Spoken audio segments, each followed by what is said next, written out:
Hi hello नमस्कार मंडळी, कसे आहात? आय होप की सर्वजण छान आनंदी मजेत असाल.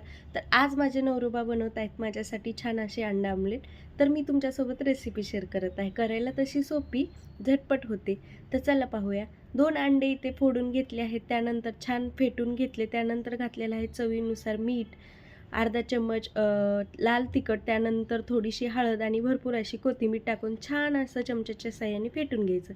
त्यानंतर इथं तव्यामध्ये थोडंसं तेल टाकायचं, अगदी पोहे खायचा अर्धा चम्मच आणि छान तवा गरम करून घेतला की छान असे अंडा आमलेट टाकून घ्यायची. तर इथे तवा खरकटा दिसत असेल कारण मी ह्याच्या अगोदर भाकरी बनवलेल्या आहेत.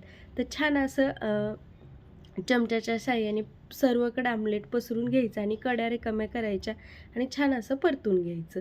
तर पाहू शकता खूप छान आमलेट झालेलं आहे आणि नाचणीची भाकरी आणि इथे आहे गरमागरम अंडा आमलेट. कशी वाटली रेसिपी कमेंटमध्ये नक्की सांगा. आवडली तर लाईक